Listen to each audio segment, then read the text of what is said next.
कुमार पांडे जी। राधे राधे महाराज। राधे राधे महाराज जी। महाराज जी, मैं सेना में कार्यरत हूँ और दुर्गम परिस्थितियों में भी आपका सत्संग और एकांतिक वार्तालाप सुनने का सौभाग्य मिलता है। अधिकांश सैनिक सुनते हैं महाराज जी। महाराज जी, आपका सत्संग सुनकर नाम जप करते हैं तो घर परिवार छोड़ने का मन होता है। महाराज जी, गृहस्थ आश्रम में हूँ बट हाँ, घर परिवार तो मत छोड़िए। छोड़ने का मन बना रहे अच्छी बात है, लेकिन छोड़िएगा नहीं। अपने कर्तव्य कर्म को करना, जैसे अर्जुन जी कह रहे हैं मैं संन्यास ले लूँ, भगवान कह रहे हैं युद्ध करो। अपने कर्तव्य कर्म का, भजन का फल ही यही है कि संसार झूठा लगने लगे।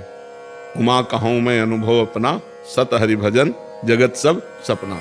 जब ये सब ऐसा लगने लगे सब नाटक है यार, कोई किसी का नहीं, आप मरो तो सब छूट जाता है, जिंदगी भर जो कुछ करते रहो सब एक मिनट में छूट जाएगा, कुछ साथ नहीं जाएगा। जब ऐसे विचार चलने लगते हैं तो उसके अंदर वैराग्य आने लगता है सब छोड़कर एकांतवास कर फिर सच्चा काम करे ना, भजन करे ना। लेकिन कर्तव्य कर्म को भजन बनाना अत्यंत आवश्यक है। जैसे आप राष्ट्र सेवा में हो तो राष्ट्र के लिए प्राण बलिदान करना, और गृहस्थी में हो इसलिए राष्ट्र सेवा से जो धनराशि मिले वो परिवार के पोषण के लिए देते रहो, और आप निष्काम भाव से भजन करो, बढ़िया जीवन रहेगा। घर परिवार राष्ट्र सेवा छोड़ने की जरूरत नहीं है, क्योंकि समाज सेवा में बड़े बड़े सिद्धों को आना पड़ता है, आना ही पड़ता है। हमारी चाह थोड़ी थी कि हम समाज सेवा करें, निरंतर एकांत सेवन का हमारा स्वभाव था, लेकिन हमको भी भगवान ने समाज में उतारा तो हमें लगता है समाज सेवा भगवान को ज़्यादा प्रिय है। चाहे कोई भी सिद्ध हो, समाज सेवा करनी पड़ेगी। तो हमें जब ये अनुभव हुआ तो ये निकला कि भगवान की प्राप्ति के लिए कहीं भागने की जरूरत नहीं है कि आप हरिद्वार चले जाओ, आप काशी चले जाओ। भगवान को प्राप्त करने के लिए जो जहां है वो धर्म पूर्वक अपने कर्तव्य का पालन करे और नाम जप करे तो इसी से भगवत प्राप्ति हो जाएगी। भागने की जरूरत नहीं, भाग के फिर लौट के यही आना पड़ता है। चाहे जहां भाग के जाओ लौट के यही आना पड़ता है, और इस समाज की सेवा करनी पड़ती है। और आपको राष्ट्र की सेवा मिली है, परिवार की सेवा मिली, तो उबिएगा नहीं, धर्म पूर्वक उसका पालन कीजिएगा, क्योंकि भगवान की वो भी सेवा है। साहिल जी, हरियाणा से। राधे राधे महाराज जी। महाराज जी, परमार्थ के मार्ग पर चलते हुए मनुष्य को कब संतुष्ट हो जाना चाहिए और समझ लेना चाहिए कि भगवान की कृपा उस पर हो चुकी है? जब कोई चाह न रह जाए, जाहि न चाही कबहु कछु, तुम सन सहज स्नेह बसहु निरंतर तासुर सोराउर निजगे। परमार्थ का स्वरूप है निष्काम, कोई कामना न रह जाए, न लोक की न परलोक की, और सहज में परमात्मा से प्रेम हो जाए, आत्मा से प्रेम हो जाए, भगवान से प्रेम हो जाए, निरंतर भगवत चिंतन परायण, कोई कामना नहीं, तब संतुष्ट हो जाना चाहिए। जब सकल कामना हीन जे राम भगत रस लीन, जो समस्त कामनाओं से रहित हो चुके हैं और जो भगवान की भक्ति में लीन है, उन्हीं का जीवन धन्य है। अब जब तक कामना रहे किसी भी लोक परलोक के भोग की, मान प्रतिष्ठा की, तब तक संतुष्ट नहीं होना चाहिए, अधूरा मार्ग है। और जब पूरा हो जाएगा तो ब्रह्मभूता प्रसन्नात्मा न शोचति न कांक्षति समः सर्वेषु भूतेषु मद भक्तिम लभते पराम। परमार्थ का परम लाभ मिला, न कोई शोक, न कोई सोच, न कोई कामना, अखंड प्रसन्नता। भगवत चरणारविंद में हर समय चित्त सावई मनः कृष्ण पदारविंदयो, मन कृष्ण स्वरूप हो गया, भगवत स्वरूप हो गया, चाह मिट गई, अब संतोष धारण हो गया। जब तक ऐसी स्थिति न हो तब तक बढ़ता रहे, तभी वो पूर्ण माना जाएगा। समझ पाए आप? लवली जी, दिल्ली से। राधे राधे महाराज जी। महाराज जी, क्या संसार में जो कुछ भी होता है वो कर्मों के नियम से होता है या ईश्वर की इच्छा से होता है? नहीं, कर्म तीन प्रकार के हैं, एक संचित कर्म, एक प्रारब्ध और एक क्रियमाण। क्रियमाण आपको करने की छूट है, आप अच्छे से अच्छा कर सकते हो, बुरा से बुरा कर सकते हो। प्रारब्ध विवश होकर भोगना पड़ेगा, सुख है या दुख है, जो प्रारब्ध में है वो तुम्हें विवश होकर भोगना पड़ेगा। और संचित कर्म गोदाम, जो आपका अनेक जन्मों का कर्म समुदाय रखा हुआ है, जिसके कारण आपको बार बार जन्म, बार बार मरण होना है, वो संचित कर्म। जिसके कारण इस शरीर को सुख और दुख भोगना है, वो प्रारब्ध कर्म। और क्रियमाण, इसमें छूट है, आप अच्छे से अच्छा कर्म कर सकते हो, बुरे से बुरा कर्म कर सकते हो, इसमें हरी इच्छा कुछ नहीं है। ये कर्मों का सिद्धांत है।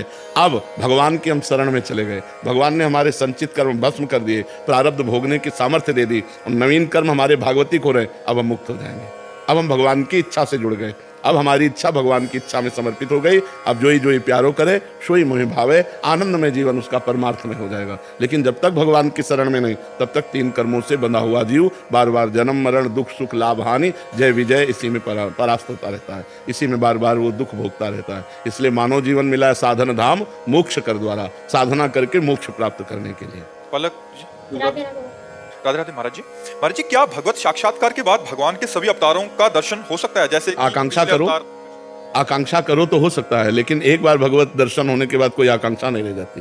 जिस रूप का दर्शन हुआ, मानो आप राम रूप के उपासक हैं, जब राम जी का दर्शन हुआ तो आप पूर्ण हो गए। अब आपको इच्छा ही नहीं, मन ही नहीं बचा, जो मन था वो तो प्रभु के पास चला गया। तो अब कौन आकांक्षा करे किसी और रूप के दर्शन की? वो कोई आकांक्षा नहीं करता। तो भगवान का साक्षात्कार होने पर कोई आकांक्षा नहीं रहती, पर भगवान का साक्षात्कार करने के लिए आप जिस मूर्ति की, जिस भाव की, तो वही भाव वैसे रूप प्रभु धारण कर लेंगे। जाकी रही भावना जैसी प्रभु मूर्ति देखी तिन तैसी। जैसी भावना करोगे वैसा ही भगवान का साक्षात्कार होगा, और भगवान का साक्षात्कार होने के बाद कोई आकांक्षा नहीं रह जाती, कोई चाह नहीं रह जाती। राहुल सिंह चौहान जी, श्री हरिवंश महाराज जी, महाराज जी आपके चरणों में कोटि कोटि प्रणाम। महाराज जी, यदि शिष्य गुरु आज्ञा में चले तो क्या गुरुदेव अपने शरणागत शिष्य के कर्मों का भार अपने करुणा में हृदय में समेट लेते हैं, या फिर केवल मार्गदर्शन या साधना? केवल मार्गदर्शन नहीं, अगर वो पूर्ण गुरु के चरणों में समर्पित है तो कमल कर जिन अभय दीन है कर्म बंधन सब कटे। कमल कर जिन अभय दीन है कर्म बंधन सब कटे। समस्त कर्म बंधन छिन्न भिन्न हो जाते हैं शिष्य के। कटे कर्म बंधन संसारी, सुख सागर पूरी तति भारी। विधि निषेध श्रृंखला छुड़ावे, निज आलय बनान बसावे। आलय बन बसत संग पारस के, आयस कनक समान भयम। मांगो मन मनस दास अपने कर, पूरन काम सदा हृदय। समस्त कर्म बंधनों को काट कर उस जीव को विधि निषेध से पार करके ऐसे महान बना दिया जैसे जंगहे लोहे को पारस ने छू दिया तो सोना बन गया। ऐसे गुरुदेव उसको महान बना देते हैं। जो पूर्ण गुरुदेव को समर्पित है मन वचन कर्म से, गुरु आज्ञा में है, उसका तो काम हो गया। इतने तो जरूरत है, मन वचन कर्म से गुरुदेव की आज्ञा में चलना, बस इतना हो गया तो सब हो गया। धनंजय जी, महाराज जी आपके चरणों में कोटि कोटि प्रणाम। महाराज जी, हमने आपका सत्संग सुनना 5-6 महीने से ही शुरू किया है। महाराज जी, उससे पहले ये कह रहे हैं कि महाराज जी वृंदावन धाम की महिमा का पता नहीं था, बट यहाँ जब आते थे तो दोष दर्शन हो जाता था। तो महाराज जी, जो पहले के दोष दर्शन है, या जो जैसे यमुना जी यहाँ किसी लोगों में दोष दर्शन हो गए, तो वो पाप का प्रायश्चित हम कैसे करें? बस धाम आए, दर्शन किए, नाम जप किए, उसी से सब ठीक हो जाएगा। कोई खास बात नहीं है। हमारी दृष्टि है, जो दूषित है तो दोष देखेगी, और निर्दोष है तो निर्दोष देखेगी।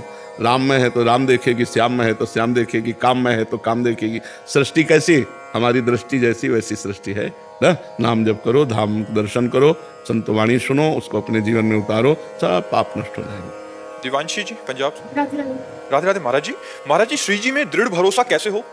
श्री जी के संतों का संग करे, श्री जी के चरणों की सेवा करे, पवित्र भोजन प्रसाद रूप से पावे, किसी की निंदा ना करे, किसी की निंदा ना सुने, रात दिन राधा राधा रटे, दृढ़ विश्वास हो जाए। दृढ़ विश्वास हो गया तो सिद्ध हो गया, फिर क्या दे। विश्वास ही सिद्ध होना तो कठिन होता है, बड़ा कठिन है। व्यक्ति पर विश्वास हो सकता है, भगवान पर नहीं। एक बार हम गंगा किनारे जब भ्रमण करते थे तो कोई गाँव नहीं मिला, और रात्रि हो गई, और सर्दी का समय, कोहरा गिर रहा था। अब जहाँ खड़े वहीं खड़े, कोई रास्ता नहीं कि किधर जाऊँ, क्या करूँ। तो एक मन थोड़ा सा भयभीत हुआ। यद्यपि वहीं किनारे ही रहते थे, पर शाम तक कोई न कोई देवालय आश्रम किसी का सहारा ले लेते हैं। उस दिन मिला ही नहीं कोई। अब थोड़ी देर में एक लालटेन सी टिमटिमाई तो भरोसा हो गया कोई व्यक्ति है। तब मन में बड़ा कष्ट हुआ कि भगवान पास है, उनका भरोसा नहीं। वो व्यक्ति लालटेन जलाए है तो लग रहा है कि वो हमारा सहयोग कर दे, मतलब वहां देखकर भरोसा हो गया, लेकिन पास में भगवान हमारे चल रहे इस बात का। तो भगवान पर भरोसा होना कठिन होता है, व्यक्ति पर भरोसा होना सहज हो जाता है। अगर भगवान पर भरोसा सहज हो जाए वही सिद्ध पुरुष हो गया। भगवान पर भरोसा करना कठिन है। वंशदीप शर्मा जी जम्मू से, राधे राधे। महाराज जी, जब भी मेरे करीबी दोस्त या फिर परिवार वाले दुखी होते हैं तो मैं सोचता हूँ इनका जीवन भी राधा नाम के जाप से आनंद में हो जाए, और उन्हें प्रेरित करने की कोशिश करता हूँ, बताता हूँ कैसे नाम। पर बाद में लगता है कि इनको डर भी लगता है कि नाम जब मेरा कम ना हो जाए। हाँ, क्या नहीं, हम किसी को बदल नहीं सकते। यदि आप बदलना ना चाहो तो हम किसी को नहीं बदल सकते। ये हम अपना प्रयास कहते हैं, अपने प्रयास की बात कहते हैं कि हमारा भी तो प्रयास है कि हमारी समाज, उज्जवल भविष्य, आनंदमय जीवन, निष्पाप जीवन, लेकिन हमारे कहने से थोड़ी होगा। आप बदलना चाहो तो हमारी वाणी का प्रभाव आप पर पड़ेगा, आप ना बदलना चाहो तो नहीं बदलेंगे। ऐसे ही परिवार के सदस्यों पर अपनी भक्ति का प्रभाव थोपे नहीं। अगर वो चलना चाहते हैं तो हम अपने संतों की बातें जो सुनी है, हमारे जो अनुभव में आ रही वो बता देते हैं। नहीं चलना चाहते तो हमें अपनी तरफ से उपदेश नहीं करना चाहिए। नहीं प्रभाव पड़ेगा भाई, नहीं प्रभाव पड़ेगा। यदि वो चलना चाहे तो हमारे उपदेश काम करेंगे, और नहीं चलना चाहेगा तो हम ही को उपदेश देने लगते हैं। बड़ा दुख होता है जब पता है कि सिर्फ हर चीज का हल राधा नाम है। राधा वो करके इनका भी जीवन आनंदमय हो सकता है, पर वही नहीं करनी। नहीं, सब कोई नहीं आ सकता, सब कोई नहीं आ सकता। जिस पर अतिशय कृपा राम की होई, पाँव दे यह मार्ग सोई। अध्यात्म में वही कदम रखता है जिस पर भगवान की विशुद्ध कृपा होती। नहीं, अध्यात्म समझ में नहीं आता, संसार ही प्रिय लगता है, भोग ही प्रिय लगते हैं। क्योंकि वो नहीं चलना चाहता तो चाहे जितना घेरो वो नहीं चलेगा, और जो चलना चाहता है तो आप दबकाओ तो भी वो आपके पीछे आएगा। आप उसका तिरस्कार करो तो भी वो आपके पीछे आएगा, क्योंकि वो आपसे कुछ लेना चाहता है। जब तक लेने की इच्छा नहीं संतों से या सतमार्ग वाले भक्तों से, तो उपदेश देना वो सब व्यर्थ चला जाता है। उज्जवल शर्मा जी। राधा राधे राधे महाराज जी। महाराज जी, भगवान श्री कृष्ण जी ने गीता में कहा है कि कर्मयोगी बनने के लिए स्थित प्रज्ञ की अवस्था होना आवश्यक है, परंतु कर्मयोगी बनने के लिए स्थित प्रज्ञ की नहीं, कर्म योग जब परिपक्व होता है तब वो स्थित प्रज्ञ होता है। स्थित प्रज्ञ का मतलब होता है सिद्ध पुरुष, और कर्मयोगी का मतलब होता है साधक पुरुष। जब कर्मयोग परिपक्व अवस्था को प्राप्त होता है तो वो स्थित प्रज्ञ हो जाता है। जो स्थित प्रज्ञ हो जाता है उस क्षमता को प्राप्त हो जाता है। दुख सुख मान अपमान जन्म मृत्यु इन सब प्रपंच से वो मुक्त हो जाता है। वो हर समय भगवत स्वरूप परमानंद में मगन रहता है। तो वो सिद्ध पुरुष की बात है। तो क्या कहना चाहते हो? ये कह रहे हैं कि उसमें बोला कि परंतु स्थित प्रज्ञ होने के लिए कौन सा मार्ग अपनाना चाहिए? कर्मयोगी बनने के लिए स्थित ठीक से पढ़ो, कर्म योग से ही स्थित प्रज्ञ होता है। जब कर्मयोगी सिद्ध हो जाता है तो स्थित प्रज्ञ हो जाता है। अब कर्मयोग का पूरा सिद्धांत गीता में लिखा हुआ है, उसे पढ़िए, मनन कीजिए और उसके अनुसार चलिए। हर कर्म शास्त्र आज्ञा के अनुसार किया जाता है तब वो योग होता है, और शास्त्र विरुद्ध किया जाता है तो अधर्म होता है। निष्काम भाव से चराचर जगत को वासुदेव में मान करके जो कर्म किया जाता है वो योग होता है। कर्मयोगी ही सिद्ध पुरुष होता है, और सिद्ध पुरुष को ही स्थित प्रज्ञ कहते हैं। नरेंद्र भास्कर जी, न्यूजीलैंड से। राधे राधे प्रभु। राधे राधे महाराज जी। महाराज जी, वैराग्य का सही अर्थ क्या है और इसे गृहस्थ जीवन में बिना कर्तव्यों को छोड़े कैसे अपनाया जा सकता है? वैराग्य का सही अर्थ है किसी भी विषय भोग की इच्छा ना होना, भोगों के सानिध्य में रहते हुए भी। त्याग का मतलब है भोग की इच्छा है पर हम भोगेंगे नहीं क्योंकि ये धर्म विरुद्ध है। वैराग्य का मतलब है भोग की सामग्री पास रहते हुए भी भोगने की इच्छा ना होना। और उपरति का मतलब है भोग सामग्री नहीं, सब कुछ ब्रह्म रूप है ऐसा बोध हो जाना उपरति। त्याग, वैराग्य और उपरति, ये त्याग की चरम सीमा उपरति है कि कोई भोग नहीं, सब ब्रह्म स्वरूप है, ब्रह्म ही सब कुछ बना हुआ है। और जब तक ये बोध नहीं होता तब तक वैराग्य की आवश्यकता होती है। अब हम वैराग्य धारण के लिए दो विभाग करते हैं, एक अधर्म और एक धर्म। दो प्रकार के विषय होते हैं, अधर्म के द्वारा विषय सेवन करना और धर्म के द्वारा विषय सेवन करना। जैसे अपनी कमाई मेहनत से हम जो पेट पालते हैं वो धर्म हो गया, और हम घूसखोरी, बेईमानी, इधर उधर छीना झपटी, चोरी, हिंसा से जो धन, वो अधर्म का भोजन हो गया।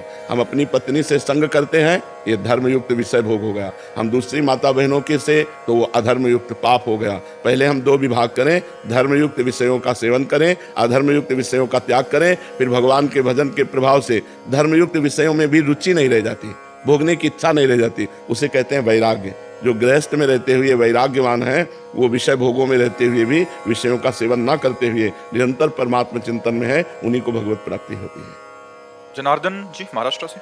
राधे राधे। राधे राधे महाराज जी।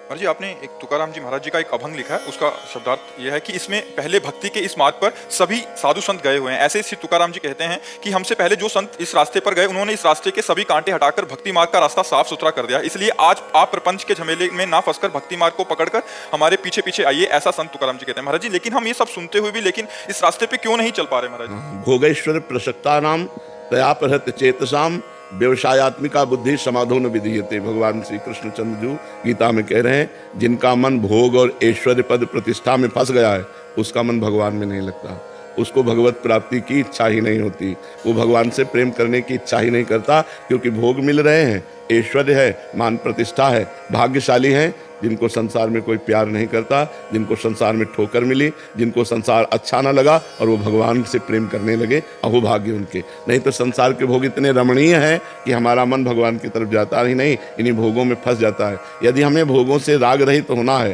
तो हमें डट के नाम जप करना है। नाम जप करने से ही सब कुछ प्राप्त हो जाएगा। नाम कीर्तन करो, नाम जप करो और संतों की बात सुनो, गंदे आहार का त्याग करो तो हृदय में भक्ति आ जाए। और जब भक्ति आ जाएगी तो महापुरुषों के बताए हुए मार्ग पर चलना सुगम हो जाएगा। अभी बहुत कठिन लगता है, भक्ति का मार्ग बहुत कठिन लगता है और संसार का मार्ग सरल लगता है, जबकि संसार का मार्ग कठिन है। यहाँ किससे प्यार करें? तो यहाँ संसार में प्यार, बड़ा प्यार पवित्र शब्द है। प्यार का मतलब होता है हम जिसको प्यार करते हैं उसे सुखी देखना, उसे सुखी करना, उसका मंगल हो, वो आनंद को प्राप्त हो। और आज का प्यार का परिभाषा है कि हम तुमसे प्यार करते, तुम हमें सुखी करो, तुम हम जैसा चाहें वैसा चलो। तो इसलिए प्यार तो सिर्फ भगवान से करो और व्यवहार संसार से करो, संसार में धर्मयुक्त व्यवहार करो। आज हमारे समाज में बहुत बड़ा ये जैसे वायरस फैल जाए ना, ये वासना का वायरस फैल रहा है, व्यभिचार का वायरस फैल रहा है, नशा का वायरस फैल रहा है। व्यक्ति नशे की आदत में फंस रहा है। स्त्री पुरुष की एक ही दिमाग में चल रही, धन कमाओ, भोग भोगो, वासनाओं को पूर्ति करो, बस। इसके आगे कोई मार्ग है? भगवान को प्राप्त करना, सच्चिदानंद सुख भोगना, ब्रह्मचर्य से रहना, पवित्र आचरण, ये तो सब नहीं, ये सब मतलब ग्रंथों में लिखा रहेगा। तो इसीलिए हमारा मन सब सुनते हुए भी और जानते हुए भी भगवान में नहीं लग रहा, क्योंकि हम गंदे भोगों का भोग कर रहे हैं। यदि हम धर्मयुक्त भोगों को भोगें तो हमारा मन भगवान की तरफ जाए। देखो हमारे शास्त्रों में 4 पुरुषार्थ लिखे हैं, धर्म, अर्थ, काम और मोक्ष। अर्थ और काम को धर्म और मोक्ष के बीच में रखा गया है। धर्म पहले, मोक्ष बाद, और बीच में रखा गया है अर्थ और काम।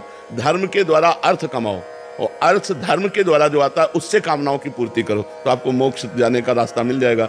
अधर्म से धन कमाओगे तो भ्रष्ट हो जाओगे, नरक जाना पड़ेगा। ईमानदारी से अपने लोग जितने ही बैठे हैं, इतने ईमानदारी से बताओ क्या हमसे गलतियां नहीं होती? विचार करके देखो। अशुद्धता का मतलब विचार अशुद्धता, भाव अशुद्धता, आचरण अशुद्धता, खान पान अशुद्धता। तो जब तक हमारी समाज शुद्ध आचरणों में नहीं आएगी, तब तक वो भक्ति के मार्ग में या ज्ञान के मार्ग में या कर्मयोग या अष्टांग योग, इनके मार्ग, और जब तक अध्यात्म से नहीं जुड़ोगे तब तक शांति नहीं मिलेगी, तब तक हृदय आनंदित नहीं होगा। तो संतों की बात को सुनो, उसको आचरण में उतारो, मानो और आगे बढ़ो। जैसे हम तुम्हें कह रहे हैं कि तुम अहंकारी हो, आप कह रहे हो नहीं हमारे अहंकार नहीं, ये आप जाने कैसे? ये आप कैसे जान गए?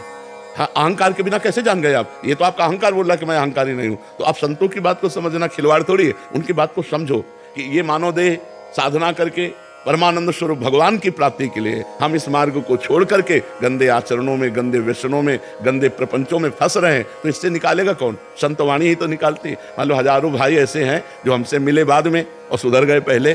जैसे पुत्र को माता पिता डांटते हैं, ऐसे पूरा विश्व हमारा परिवार है। उदार चरितानाम वसुधैव कुटुंबकम। हमारे तुम पुत्री हो, हमारे तुम पुत्र हो, अगर हमें जरूरत पड़े तो तुम्हें डांटेंगे भी। अगर हमारी डांट मान लिए तो आप दोष रहित हो जाओगे, आप महान बन जाओगे। संतों का डांटना मोक्ष प्रदान करने वाला होता है, संतों का डटना थोड़ी होता है कि अपमान करने वाला होता है। नहीं, मान और अपमान से परे संत होते हैं। तो यदि हम संतों की बात माने और गंदे आचरणों का त्याग करें तो हम तुकाराम जी, एकनाथ जी, ज्ञानदेव जी, इन बड़े बड़े महापुरुषों की वाणी के अनुसार चलने की हिम्मत प्राप्त करें। नहीं तो हिम्मत ही नहीं, भोगों में इतना हम गिर चुके हैं कि ओवर थिंकिंग, व्यर्थ चिंतन, भूत भविष्य का चिंतन, भगवत चिंतन के लिए जगह नहीं रह गई। मार वो जाल बुनता रहता है, जैसे मकड़ी जाल बुनती, ऐसे मन जाल बुनता रहता है, जीव उसी में परेशान रहता है। और इतनी कामनाएं हैं कि कहाँ तक पूर्ति करें, एक कामना पूर्ति करें, 4 समस्याएं खड़ी हैं। तो अगर इन सबसे बचना है तो हरि नाम जपो, भगवान नाम जप करो और संतों की बात सुनो और उसके अनुसार आचरण करो, तो तुम्हारा मंगल होगा। बहुत सुधार हो रहा है इस दास को। डॉक्टर की सेवा है, डिप्रेशन के इतने पेशेंट महाराज जी आते हैं। जब तक सत्संग नहीं सुना था,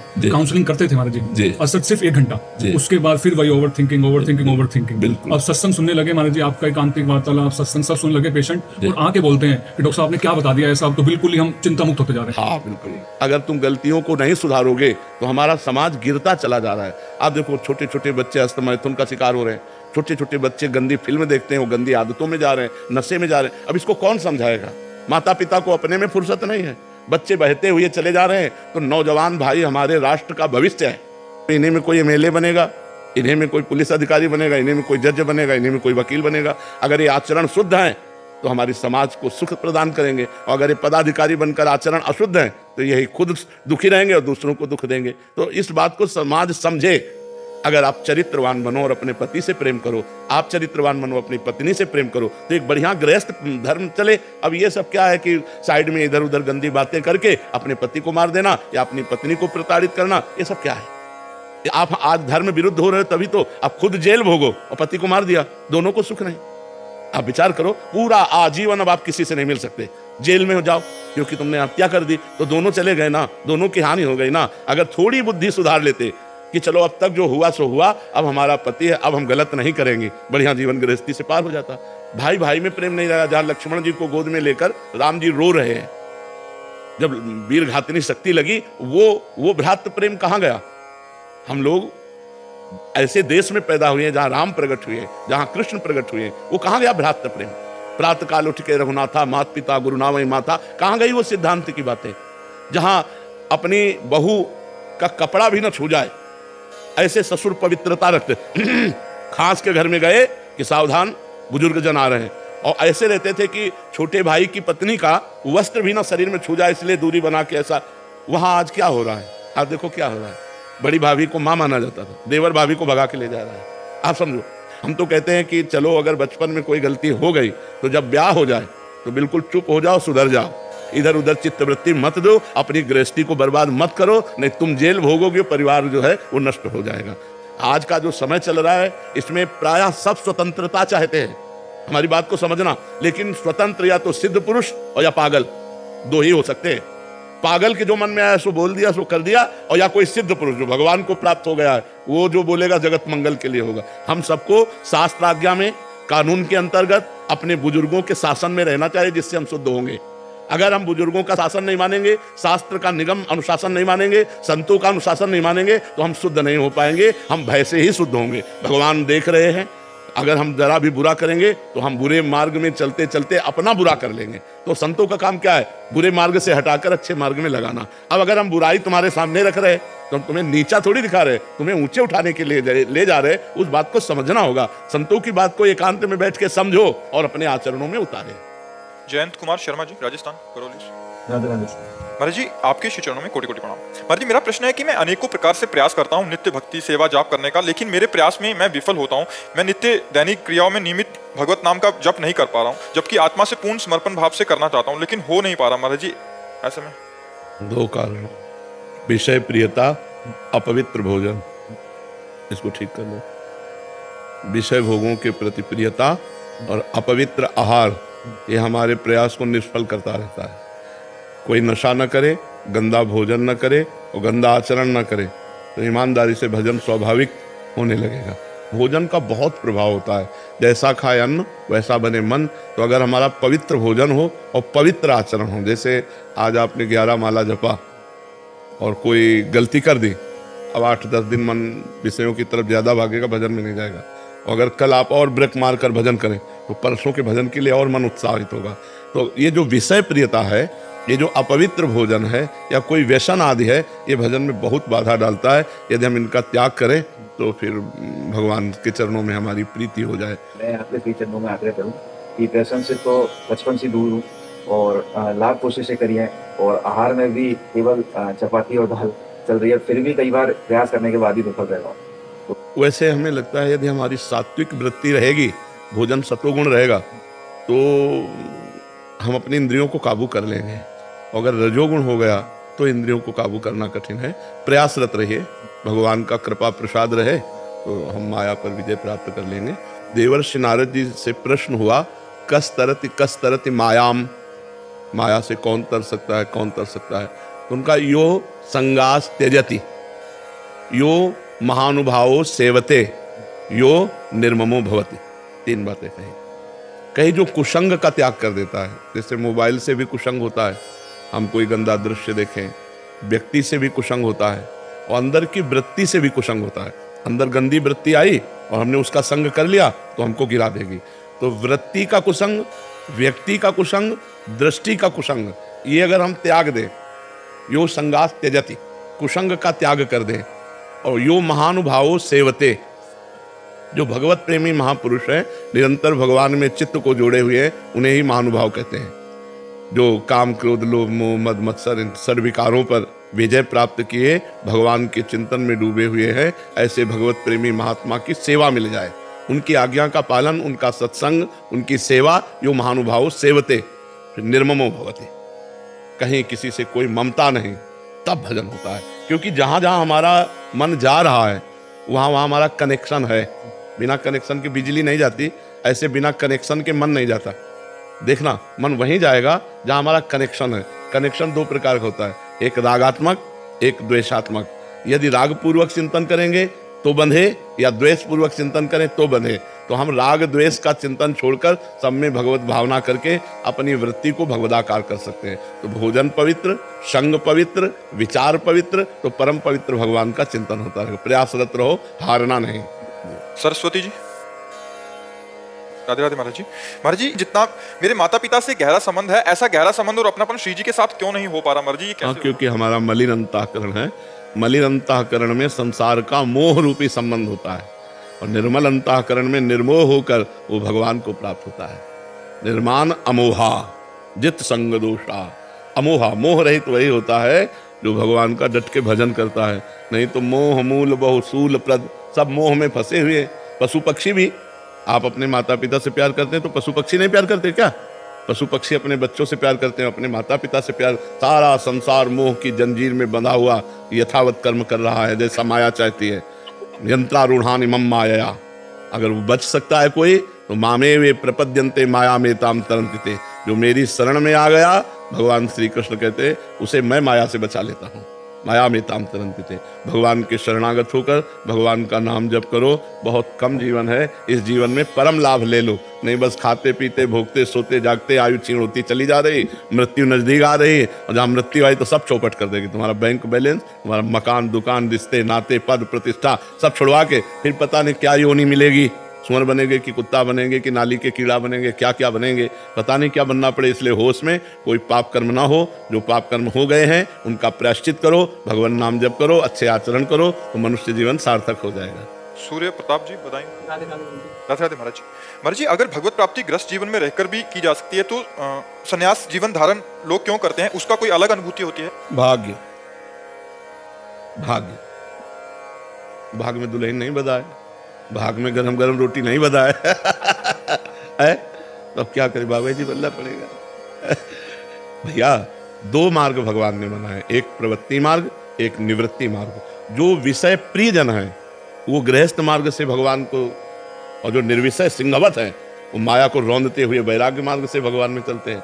तो दो मार्ग हैं, एक सिंह की तरह अकेला असंगोहम पूरा जीवन निर्विषय होकर भगवान को प्राप्त किया, और एक धर्म से चल के ऐसे महानुभाव पुरुषों की सेवा करते हुए, अतिथि सेवा करते हुए, परिवार का पोषण करते हुए, नाथ सकल संपदा तुम्हारी मैं सेवक समेत सुत नारी, वो भी भगवान को प्राप्त होता है। तो हमारे भगवान ने दो मार्ग बनाए, एक प्रवृत्ति मार्ग और एक निवृत्ति मार्ग। प्रवृत्ति से गृहस्थ धर्म और निवृत्ति से ये सब संत महात्मा जन जो हैं ये भगवान के मार्ग में समस्त विषयों का त्याग करके जो चलते हैं ये जगत बंधनी होते हैं, जगत बंधनी होते हैं। मम भक्ति प्रोभोनम पुनात्, ये सिंहवत मार्ग है।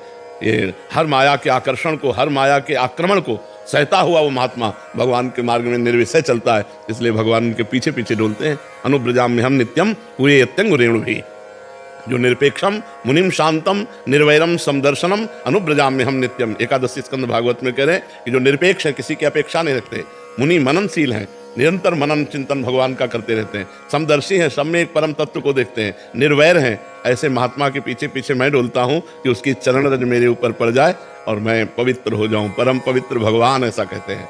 तो ये सिंहों का मार्ग है, सिंहवत मार्ग।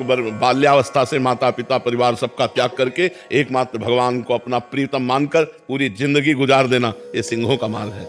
इसमें माया में जितनी भोगों को भोगते हुए अगर हम चलें तो आग में घी डालते रहोगे, बुझेगी कभी? है बुझाना है तो पहले घी डालना बंद करो, तभी तो चलेगा। ऐसे गाल फुलाओ और हंसो, हंस सकते हो, हंसोगे तो गाल नहीं फूलेगा, गाल फूलेगे तो हंसोगे। एक संग नहीं हो ये भुआलू, हंसब ठठावब फुलवब गालू। जैसे खूब ठाका मार के हंसना और गाल फुला लेना एक साथ नहीं हो सकता। ऐसे विषय भोगों का भोग भोगते हुए परमात्मा प्राप्ति नहीं। कौन सी विषय भोग नहीं भोगने से भगवत प्राप्ति? धर्म विरुद्ध विषय भोगना भोगे, धर्म युक्त भोगे।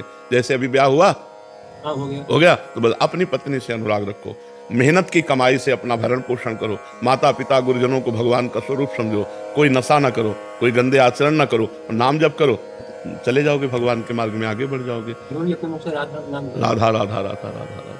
प्रिंस जी, राधे राधे महाराज जी। महाराज जी, जैसे शास्त्रों में कहा गया है कि गुरु बनाना, गुरु मंत्र लेना जरूरी बताया गया है। महाराज जी, नारायण जी, आप कह रहे हैं कि नारायण जी को ही हमने अपना गुरु माना है। महाराज जी, उन्होंने ही हमारे बहुत किया, और गुरु मंत्र में जो भी है इंसानियत की सीख दी। महाराज जी ये कह रहे हैं कि क्या मैं उनको क्या दे सकता हूँ? महाराज जी, जैसे गुरु दक्षिणा देते हैं गुरु को, वैसे हम नारायण को क्या? देखो, सबके गुरु भगवान हैं, ये बात तो सिद्ध है, पर प्रगट में हमको गुरुदेव की जरूरत है, जो हमें डांट सकें, जो हमें दुलार कर सकें, जो हमारी कमियों को देखें और हमारी कमियों को हमारे सामने रखें।